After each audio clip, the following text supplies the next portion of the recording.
وعلى أشرف الأنبياء والمرسلين سيدنا ونبينا وطبيب نفوسنا وحبيب قلوبنا أبي القاسم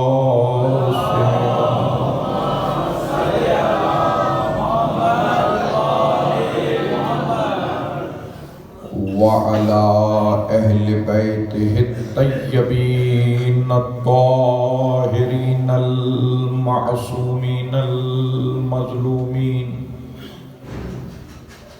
أما بعد فقد قال الله تعالى في كتابه المجيد وفرقانه الحميد وقوله الحق بسم الله الرحمن الرحيم إنا أنزلناه في ليلة القدر وما أدراك ما ليلة القدر صدق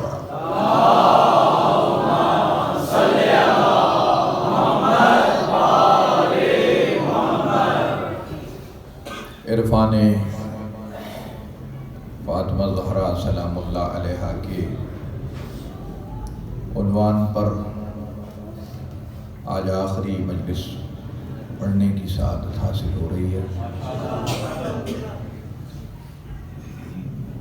سیدہ کا عرفان، سیدہ کی معرفت ممکن نہیں ہے، اس کا ثبوت آج کی اس سرنامہ کلام آیت میں موجود ہے۔ اِنَّا أَنزَلْنَاهُ فِي لَيْلَةِ الْقَدْرِ وَمَا أَدْرَاكَ مَا لَيْلَةُ الْقَدْرِ۔ ہم نے اسے، یعنی مفسرین نے قرآن اس سے مراد دیا کہ ہم نے اسے یعنی قرآن کو قدر والی رات میں نازل کیا۔ وَمَا أَدْرَاكَ مَا لَيْلَةُ الْقَدْرِ، اور تمہیں ادراک ہی نہیں ہے، تم جانتے ہی نہیں ہو کہ یہ قدر والی رات کیا ہے۔ قرآن مجید کی ظاہری تفسیر بھی ہے اور باطنی تفسیر بھی ہے۔ ظاہری تفسیر سے احباب اچھے طریقے سے واقف ہیں، زمانہ واقف ہے کہ شب قدر سے مراد نزول قرآن کی رات لی جاتی ہے، یعنی جس شب میں قرآن مجید نازل ہوا۔ اور پھر جب روایات اہل تشیع و اہل تسنن کو دیکھا جاتا ہے، اہل تشیع 19، 21 اور 23 میں شب قدر تلاش کر رہے ہوتے ہیں، اور اہل سنت 21، 23، 25، 27 اور 29 ان 5 راتوں میں شب قدر کو تلاش کر رہے ہوتے ہیں۔ تفسیر فرات کوفی مذہب امامیہ کی قدیم تفسیر ہے، تقریباً 1000 سال پرانی تفسیر ہوگی، اس سے زیادہ قدیم پرانی تفسیر فرات بن ابراہیم کوفی کی۔ تو اس قدیم تفسیر میں امام صادق آل محمد کی روایت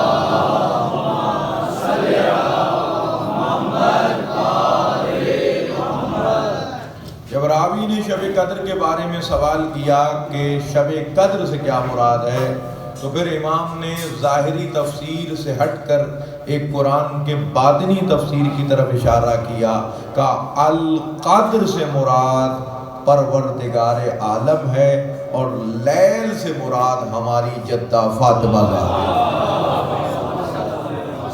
یعنی حقیقت لیلۃ القدر شہزادی کونین کی بات۔ اب کیا مماثلتیں ہیں، چند مماثلتیں آپ کی خدمت میں پیش کرنا چاہتا ہوں، اور میں عموماً مصائب کم پڑھتا ہوں، فضائل زیادہ پڑھتا ہوں، لیکن آج چونکہ شب شہادت ہے تو میں چند لمحے فضائل پڑھوں گا، شاید پورے عشرے میں اتنی دیر مصائب نہ پڑھا ہوگا جتنی دیر شاید آج کچھ تفصیل سے بیان کروں مصائب کی منزل پر۔ تو لیلۃ القدر اور سیدہ میں کیا مماثلتیں ہیں؟ لیلۃ القدر ہے مجہول القدر۔ مجہول القدر سے مراد کہ لوگ اس کی قدر سے واقف نہیں، اس کی اہمیت سے واقف نہیں، ورنہ وہ رات جو 1000 مہینوں سے بہتر ہو، یعنی جس ایک رات کی عبادت 83 سال کی عبادت پر بھاری ہو، اور وہ رات آئے اور ویسے ہی گزر جائے اور اس سے استفادہ کرنے والے تھوڑے لوگ ہوں، تو اس کا مطلب ہے کہ اتنی عظیم نعمت سے مخلوق استفادہ نہیں کر رہی، وہ مجہول القدر ہے۔ تو جیسے اس کی قدر سے مخلوق غافل ہے، ایسے ہی جناب سیدہ کی قدر بھی مخلوق ہے۔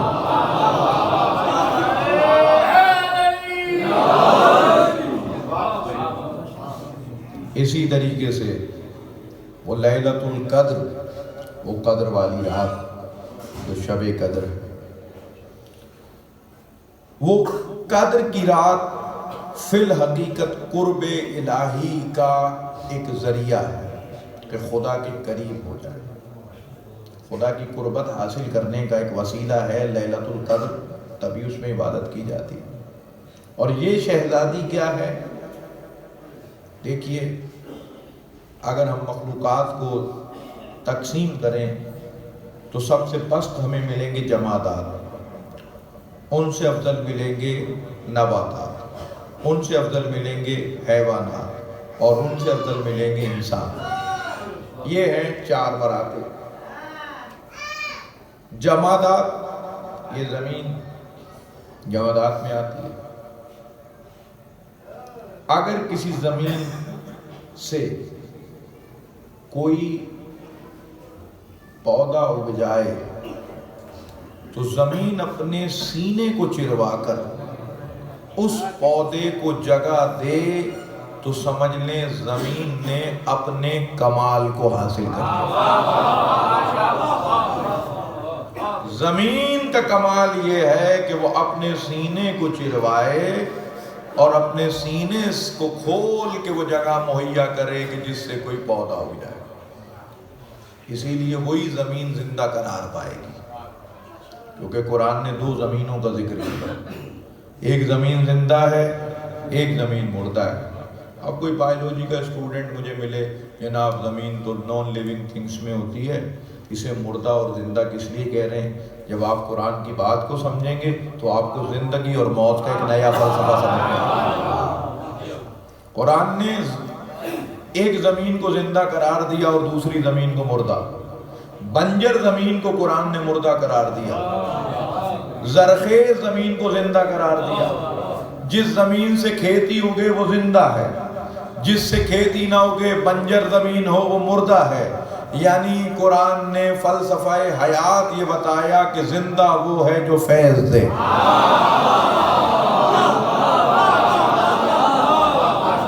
جو تقسیم کرے، جس سے فائدہ پہنچے وہ زندہ ہے، اگر فائدہ نہ پہنچے بنجر زمین بن جائے تو مردہ ہے۔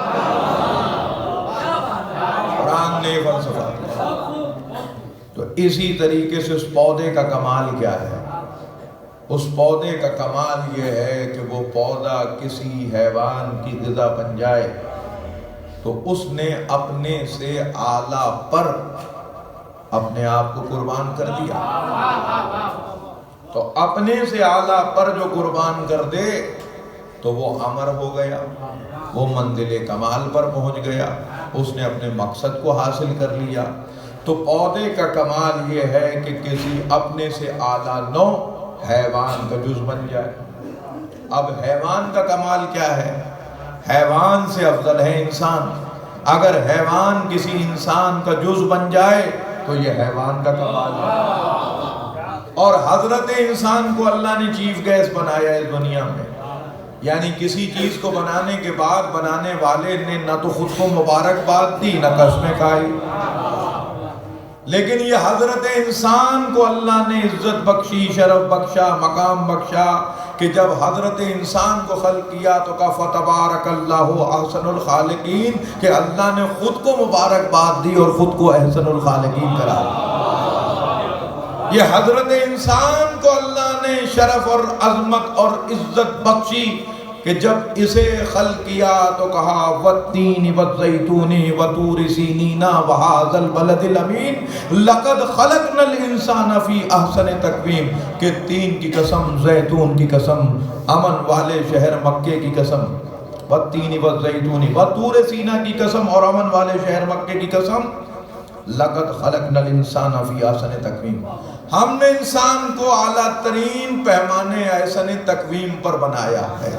چاند سورج ستارے بنا کر کسی مخلوق کو بنانے کے بعد اللہ نے قسمیں نہیں کھائی، لیکن جب حضرت انسان کو خلق کیا تو حضرت انسان کو یہ شرف بخشا کہ اس کی تخلیق کے بعد بنانے والے نے 4 قسمیں کھا کے بتایا کہ یہ میرا کیسا شاہکار ہے۔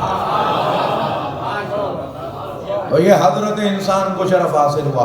اب انسان کو چونکہ چیف گیسٹ بنایا ہے تو اس سے بہتر کوئی نو موجود نہیں ہے، تو اب انسان کس پر قربان ہو؟ کہ انسان کا کمال یہ ہے کہ خدا کو راضی کرنا۔ تو کمال انسانی کہتے ہیں رضائے خدا کو، یعنی جتنے انسان ہیں وہ جب کمال پر پہنچیں گے تو راضی برضا ہو جائیں گے۔ یہ انبیاء، اولیاء، غوث، کتب، کلندر، ابدال، لطیف کی منزل ہے کہ راضی برضا ہو گئے، یعنی جو اللہ کی مرضی ہے اس میں راضی برضا ہو گئے۔ انبیاء کا کمال ہے کہ وہ اللہ کی رضا میں راضی ہو گئے۔ اب میں کس منزل پر مقام فاطمیہ کو سمجھوں کہ سب چاہتے ہیں کہ اللہ کی رضا مل جائے۔ اللہ کہتا ہے کہ فاطمہ تیری رضا خدا کی رضا ہے، تیرا غضب خدا کا غضب ہے۔ جو ہستی معیار رضائے خدا بنے اسے فاطمہ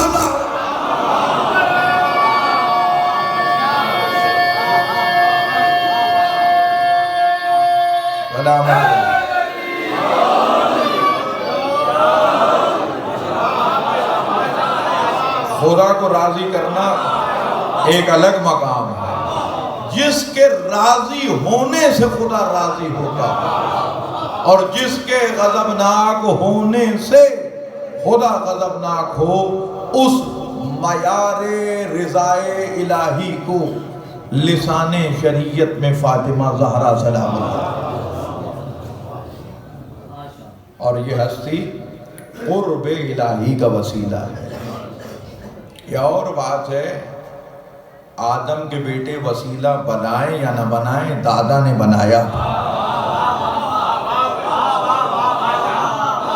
آدم کے بیٹے وسیلہ بنائیں یا نہ بنائیں، لیکن جب دادا سے ترک اولا ہوئی تھی تو اس نے یہی دعا مانگی تھی، انت المحمود بحق محمد، انت الاعلی بحق علی، انت فاطر السماوات بحق فاطمہ۔ تو دادا نے تو وسیلہ بنایا تھا، اور روایات اہل بیت کہتی ہیں کہ حضرت آدم کے ترک اولا کے جو اسباب بیان کیے اس میں ایک سبب یہ لکھا کہ جب نور فاطمہ کو سیدہ کی ذات کو دیکھا تو جناب حوا کے دل میں ایک رشک آیا، حسد نہیں، رشک اور ہے، حسد اور ہے۔ اور متعدد مجالس میں آپ کی خدمت میں یہ بیان کر چکا ہوں کہ رشک ہے پوزیٹیو، حسد ہے نیگیٹو۔ رشک یہ ہے کہ کسی میں کوئی صفت ہو اور آپ بھی چاہیں مجھ میں بھی وہ صفت ویسے آ جائے، تو یہ ہے رشک۔ رشک سے یہ ہوتا ہے کہ صفت میں برابری آ جائے، دونوں میں صفت برابر آ جائے گی۔ اور حسد یہ ہے کہ یہ دعا کی جائے کہ یہ صفت اس سے چھن جائے، یہ بہت نیگیٹو ہے۔ تو جناب حوا نے، روایات کہتی ہیں، رشک کیا۔ کہاں رہتی تھی؟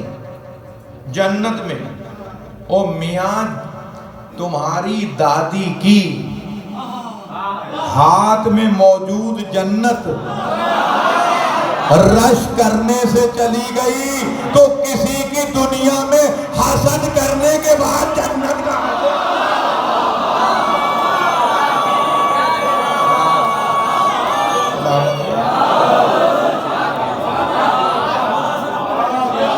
ہاتھ آئی بھی چلی گئی رش. اور دیکھیے لیلۃ القدر مجہول القدر بھی ہے. لیلۃ القدر جب آئی تو 2 ظرف تھے لیلۃ القدر کے، یعنی قرآن مجید نازل ہوا تو قرآن کے نزول کے لیے 2 ظرف کی ضرورت تھی. ایک تھا ظرف مکان، ایک تھا ظرف زمان. یہاں مجلس عزا ہو رہی ہے اور 10واں دن ہے. اب کوئی اسی وقت مجلس عزا کے لیے بجائے آل محمد امام بارگاہ کے امام بارگاہ حسینی پہنچ جائے تو کیا مجلس عزا سننے کا موقع ملے گا؟ زمان ٹھیک ہے، ٹائم ٹھیک ہے، لیکن ظرف مکان درست نہیں ہے. اور اگر کوئی اسی امام بارگاہ میں 10:30 بجے مجلس سننے کے لیے آئے، اب مکان ٹھیک ہے، زمان ٹھیک نہیں، تو اس کا مطلب جب تک دونوں ظرف نہ ملیں شے حاصل نہیں ہوگی. تو قرآن کا جو نزول قرآن کا ظرف مکان ہے وہ ہے مقام قلب مصطفیٰ. اور قرآن کوئی معمولی حقیقت کا نام نہیں ہے. لو انزلنا هذا القرآن على جبل لرأيته خاشعا متصدعا من خشیت اللہ. اگر یہ قرآن پہاڑ پر نازل ہوتا تو پہاڑ ریزہ ریزہ ہو جاتے، بھئی پہاڑ ٹکڑے ٹکڑے ہو جاتے. تو اس کا مطلب ہے محمد مصطفیٰ کا دل اتنا مضبوط تھا جو قرآن کے نور کو برداشت کر سکا.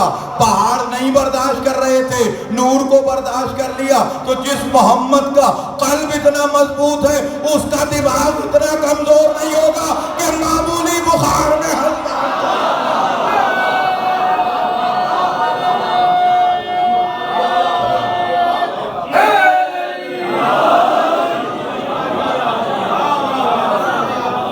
مسلمانوں نے اپنے عقیدے نہ جانے کیا کیا بنا لیے.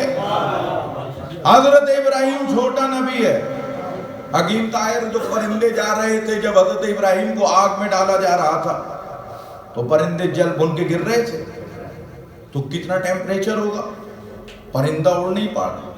تو وہاں تو بہت زیادہ ہیٹ تھی اور اس ہیٹ کے قریب حضرت ابراہیم جا رہے ہیں.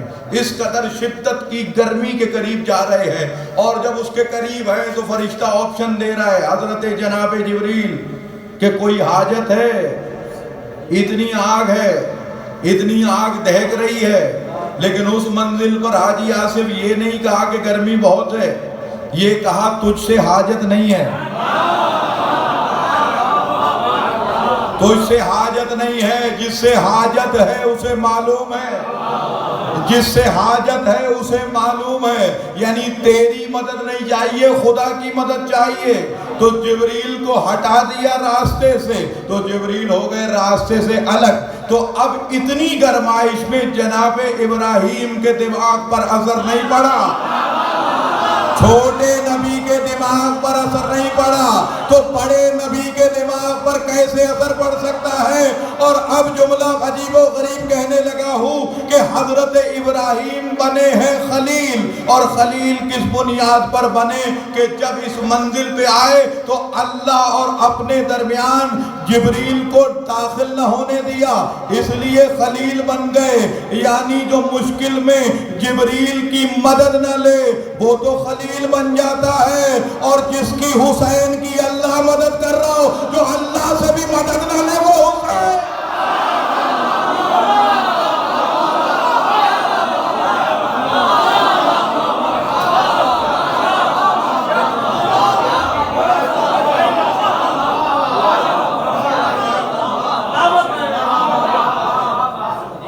کتاب ہے، سوال کرے علماء سے کہ پہلا حل من کے استغاثے پر لبیک کہنے والا کون؟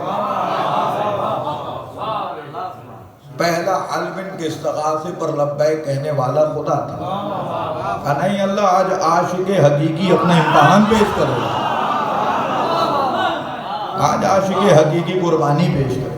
اور کئی کتابیں ریاض القدس سمیت لا تعداد کتابیں ہیں کہ آسمان سے صفات نازل ہوئے امام حسین علیہ السلام کے لیے، لیکن ہر منزل پر حسین نے کہا آج امتحان مکمل ہوگا۔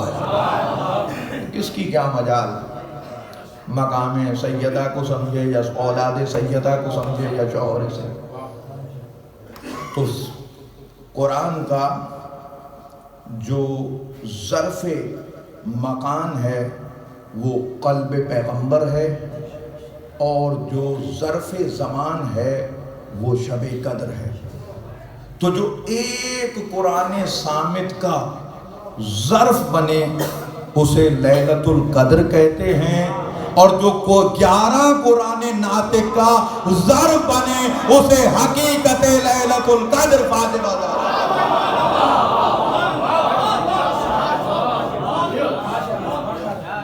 لیلۃ القدر خیر من الف شہر، شب قدر 1000 مہینوں سے بہتر۔ کتنی بہتر نہیں معلوم، فکر انسانی درک نہیں کر سکتی۔ کتنی خیر ہے نہیں معلوم۔ شب قدر خیر ہے، اور سیدہ اور اس کی اولاد کی محبت خیر العمل ہے۔ شب قدر 1000 مہینوں سے بہتر ہے، اور سیدہ کی ذات ہزاروں حجتوں سے بہتر ہے۔ یہی سبب ہے کہ سیدہ کے 11ویں بیٹے نے خود کہا کہ نحن حجج اللہ علی الخلائق وجدتنا فاطمہ حجت اللہ علینا، کہ ہم کائنات پر اللہ کی حجت ہے اور ہماری جدہ زہرا ہم پر بھی حجت ہے۔ تو جو حجتوں پر حجت ہو اسے حقیقت لیلۃ القدر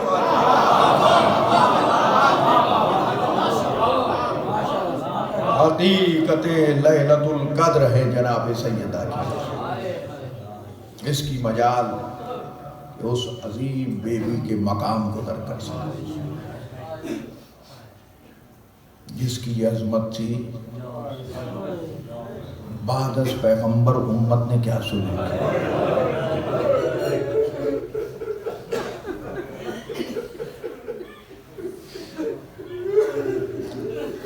عجیب غربت ہے سادات کی۔ آج بھی سیدہ کے ذکر کو، مسائل کو بالخصوص کھل کے بیان نہیں کر سکتے۔ حوالے دے رہا ہوں، وہاں کتابوں میں آپ پڑھ لیجئے گا، اردو میں بھی مل جائیں گی۔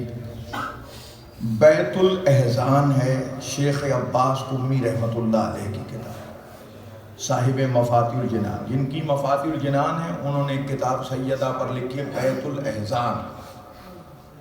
اس میں ایک خط انہوں نے لکھا ہے کہ کسی نے ایک خط لکھا تھا شام میں، اور اس میں کچھ سیدہ کے ساتھ جو ظلم کیا وہ بیان کیا، اور اس کے بعد ایک اگلی روایت میں سیدہ نے بیت الاحزان میں، اس کے بعد اگلی روایت میں سیدہ نے اپنے گھر میں جو ظلم ہوا اس کی طرف اشارہ کیا۔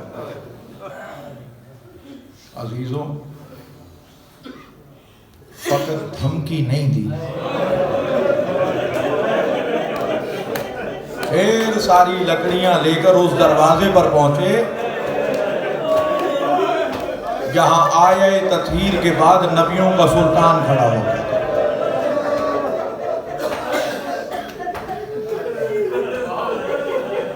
وہ دروازہ کہ جہاں ملک الموت بھی اجازت کے بغیر داخل نہ ہو، وہ دروازہ جہاں نبیوں کا سلطان بھی اذن لیے بغیر داخل نہ ہوتا تھا، وہاں پہنچے اور ڈھیر ساری لکڑیاں لے کر۔ اور کیوں سیدہ نے علی کو آنے دیا؟ یہ روایتوں میں موجود ہے کہ رسول اللہ نے کہا تھا اے علی اگر کبھی فاطمہ کوئی حکم دے تو سیدہ کے امر کو ماننا ہے۔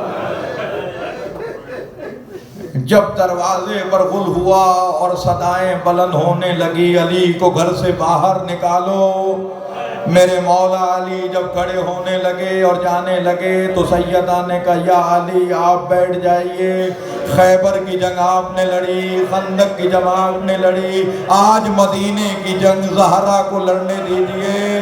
ہر جنگ میں جب تک میرے بابا موجود تھے، ہر جنگ میں آپ نے میرے بابا کا دفاع کیا، یا علی آپ وقت کے امام ہو، زہرا آپ کا دفاع کریں۔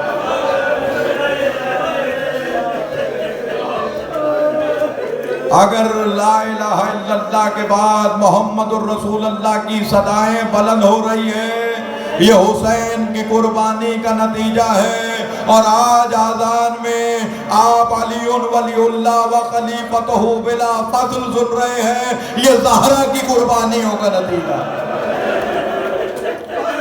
زہرا ولایت علی کی پہلی شہیدہ ہے۔ عزاداران امام مظلوم شہزادی جب پہنچی ہیں دروازے پر کہا کہ علی کو باہر نکالو۔ بی بی نے کہا اس گھر میں حسن اور حسین رسول کے نواسے رہتے ہیں۔ باہر سے جواب آیا وائن رہتے ہیں تو رہتے رہے۔ اس کے بعد کہا کہ ہم گھر کو آگ لگا دیں گے۔ عزادارو اتنے میں دروازے پر زور پڑا، دروازے پر آگ لگائی گئی۔ خود خط لکھنے والا کہتا ہے مجھ سے تحمل نہ ہو سکا، میں نے دروازے پر ٹھوکریں مارنا شروع کی، اس کے بعد میں نے ایک لات ماری، جلتا ہوا دروازہ بنت نبی کے پہلو پر گرا۔ آقا قدوینی کہتے ہیں مجھ سے سب پوچھو، مجھ سے اس میخ کا نہ پوچھو جو میخ بنت پیغمبر کے پہلو میں لگی۔ زہرا زمین گیر ہوئی، لوگ گھر میں داخل ہوئے۔ اب گھر میں داخل ہونے کے بعد جب علی کو لے جانے لگے،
تمہاری عظمت ناقہ ثالث تو کم نہیں ہے، میں بد دعا کے لیے ہاتھ بلند کرتی ہوں، تم آمین کہنا۔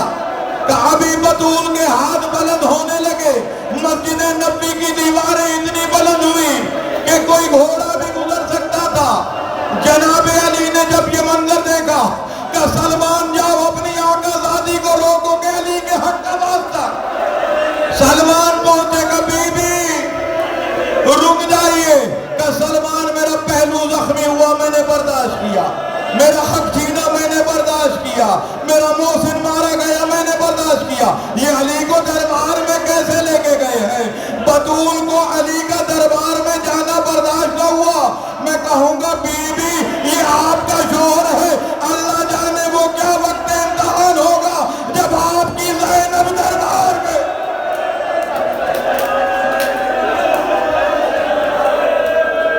جب آپ کی زینب دربار میں بس علی کہا بی بی علی کا حکم جناب سیدہ، دو جملے خدا کی قسم پرسہ ہو گیا، دو جملے۔ اب جو جنازہ تیار ہو گیا، میں نے سارا مصائب چھوڑ دیا، جنازہ تیار ہے، علی نے بچوں سے کہا بچوں آؤ آخری پرسہ پیش کرو. جناب حسن آئے, ماں سے رخصت ہوئے, بی بی ام کلثوم رخصت ہوئے. اب زینب کو بلایا, جناب سیدہ زینب سے کہا زینب ماں سے آخری الوداع کر لو.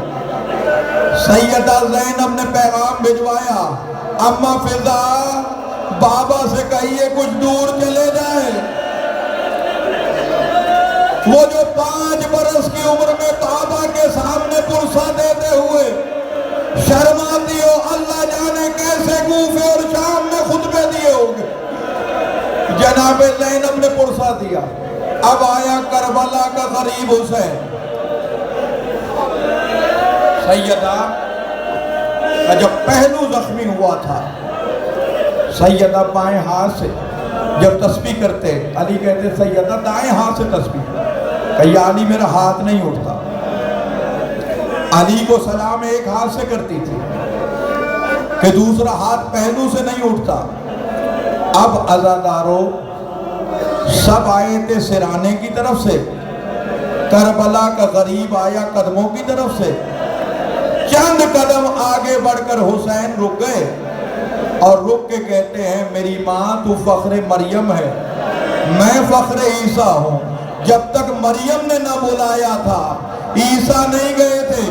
اماں تب تک نہیں آؤں گا, کربلا کا غریب حسین تب تک نہیں آئے گا جب تک تو نہ بلائے. کربلا کا نام آیا, جو ہاتھ تسبیح کے لیے نہ اٹھتا تھا, جو ہاتھ سلامی کے لیے نہ اٹھتا تھا. کربلا کا نام آیا, بندے کفن ٹوٹے, جو ہاتھ برابر ہوئے, کربلا کے غریب حسین. حسین ماں سے لپٹے, حسن ماں سے لپٹے. اب جو گریہ ہوا, عاطف غیبی سے سنائے علی بچوں کو ماں سے جدا کرو. علی نے بڑے پیار سے حسنین کو جدا کیا. میں کہوں گا حسین تیری غربت اپنی ہے, تجھے ماں سے بڑی محبت سے جدا کیا گیا, لیکن جب تیری 4 برس کی سکینہ تیرے لاشے پہ آئی, کبھی شبر تماچے مارتا, کبھی خونی تماچے مارتا. جو کربلا میں تماچے لگتے, دریا کی طرف رک کر کے کہتی چچل علی میرے اکبر کی جاگیر میں سکینہ کو تماچے لگ رہے.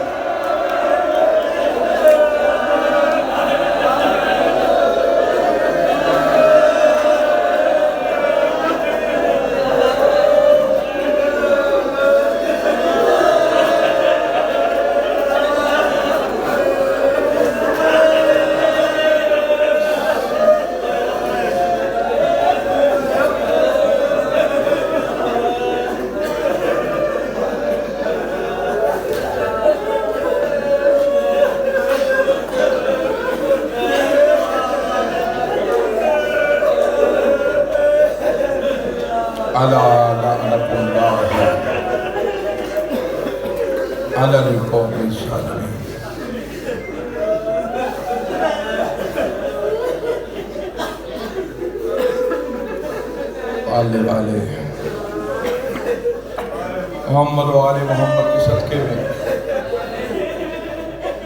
ان عزاداروں کا پرسہ, ان محبان زہرا کا پرسہ. روایت کہتی ہے کہ محشر کا میدان ہوگا, ایک شخص کو جہنم کے فرشتے جہنم کی طرف لے کے جا رہے ہوں گے. اس منزل پر رسول کی بیٹی قائمہ عرش کو تھام کے کہے گی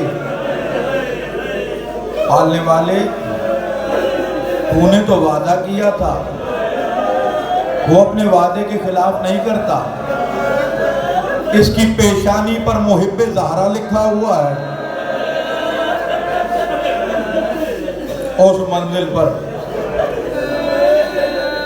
خداوند عالم کی صدا آئے گی, زہرا میں چاہتا تھا کہ لوگوں کے سامنے تیرا مقام اور عظمت واضح ہو. جو جو محب زہرا ہیں ان کا ہاتھ پکڑ اور جنت کی طرف لے جا. جب سیدہ شفاعت کرائے گی تو سیدہ کے محب جنت جانے سے پہلے رک جائیں گے اور کہیں گے کہ پالنے والے ہم بھی چاہتے ہیں کہ زمانہ محبان زہرا کا مقام دیکھے. تو پھر ہاتف غیبی کی صدا آئے گی کہ جس نے تمہیں نام زہرا پر کسی نے پانی پلایا تھا، کسی نے کوئی نیکی کی تھی تمہارے ساتھ، کوئی بھلائی کی تھی، جاؤ محشر کے میدان میں ڈھونڈو، ان کے ہاتھ پکڑ کے انہیں بھی جنت میں لے جاؤ. کون جانے مقام زہرا.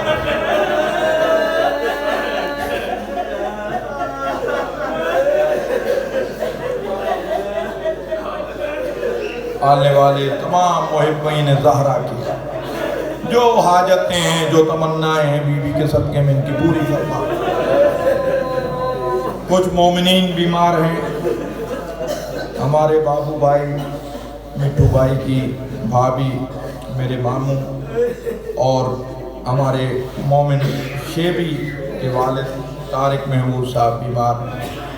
آنے والے تمام بیماروں کو بیمار کربلا و بیمار مدینہ کے صدقے میں صحت کاملہ و عاجلہ عنایت فرما.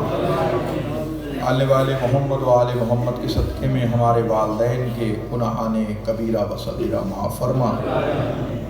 تمام دعاؤں میں سب سے اعلیٰ وارفع دعا حجت دورہ امام زمانہ کے ظہور میں تعجیل فرما. اس وقت تک موت نہ دینا جب تک زمانے کا امام ہم سے راضی نہ ہو. ربنا تقبل منا انك انت السميع العليم برحمتك يا ارحم الراحمين. اللهم صل على محمد وعلى محمد.